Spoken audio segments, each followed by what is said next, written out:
নমস্কার বন্ধুরা, মায়ের ছোট্ট রান্নাঘরে আপনাদের সকলকে স্বাগত জানাই। আজকের রেসিপি সাবুদানার পাঁপড়।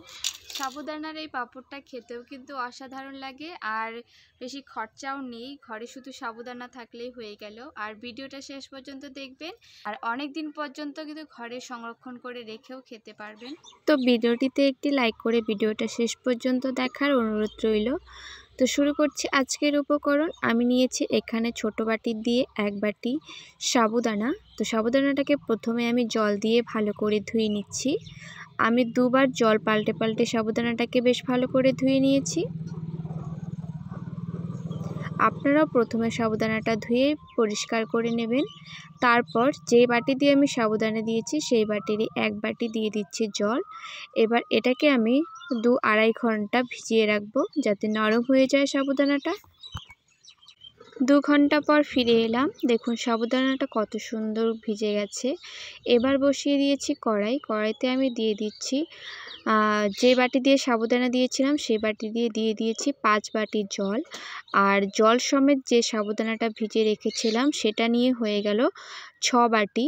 তো 6 বাটি জল সমেত এই সাবুদানাটাকে বেশ ভালো করে ফুটিয়ে নিচ্ছি। আমি হাই ফ্লেমে কিন্তু সাবুদানাটা জাল করছি। তো সাবুদানাটা ফুটে উঠেছে। এবার আমি দিয়ে দিচ্ছি 1/2 চামচেরও কম লবণ। এর মধ্যে লবণের পরিমাণটা যদি বেশি হয়ে যায় তো পাঁপড়টা খেতে একদমই ভালো লাগবে না। আর ঘনত্বটা আপনাদের দেখিয়ে দিচ্ছি, আমি এরকম ঘনত্বে নামিয়ে নেব। এর থেকে বেশি কিন্তু ঘনত্বটা করা যাবে না, কারণ নামানোর পর এটা অনেকটাই ঘন হয়ে যাবে। তো এবার আমি এর মধ্যে দিয়ে দেব গোটা জিরে। আপনারা গোটা জিরের পরিবর্তে কালো জিরেও কিন্তু ব্যবহার করতে পারেন। তো গোটা জিরেটা পরে দেওয়ার কারণ হচ্ছে, এটা যদি আগেই আমি দিয়ে দিতাম তাহলে কিন্তু এই সাবুদানার যে কালারটা সাদা আছে এখন সেটা কিন্তু অন্যরকম চেঞ্জ হয়ে যেত।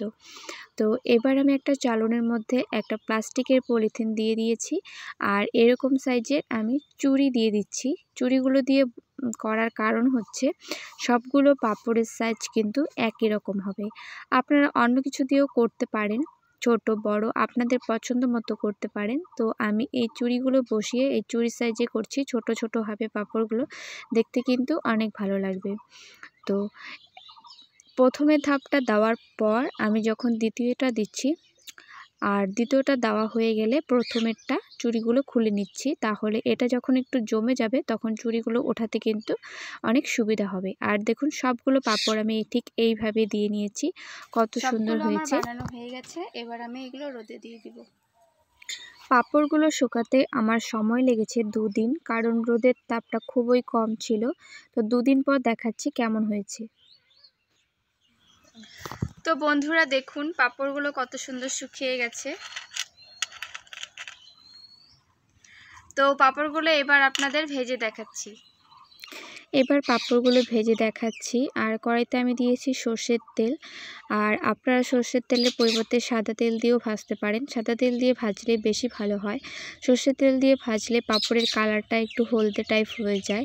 তো দেখুন আমার পাঁপড়ের কালারটা কিন্তু একটু হলদে টাইপ হয়েছে। আর সাদা তেল দিয়ে ভাজলে কিন্তু একদম সাদা ধপধপে পাঁপড়গুলো হয়, দেখতে অনেকটা ভালো লাগে, কিন্তু খেতে কিন্তু একই রকমই টেস্ট। তো খুবই ভালো লাগে এই পাঁপড়গুলো খেতে। আপনারা কিন্তু নির্দ্বিধায় বাড়িতে এই পাঁপড়গুলো বানাতে পারেন, অসাধারণ হয় খেতে। আর বানিয়ে কিন্তু অনেক দিন ঘরে কিন্তু সংরক্ষণ করেও খেতে পারবেন। তো বন্ধুরা এই সাবুদানার পাঁপড়ের রেসিপিটা আপনাদের কেমন লেগেছে অবশ্যই কমেন্ট করে জানাবেন। আর যদি ভালো লেগে থাকে তাহলে একটি লাইক করবেন, বন্ধুবান্ধবদের সাথে একটি হলো ভিডিওটা প্লিজ শেয়ার করবেন। আর আমার চ্যানেলটিকে সাবস্ক্রাইব করে আমার পাশে থাকবেন। যারা ফেসবুক থেকে দেখছেন আমার পেজটিকে ফলো করে দেবেন। এবার আমি আপনাদের একটা ভেঙে দেখাচ্ছি পাঁপড়টা কেমন মুচমুচে হয়েছে।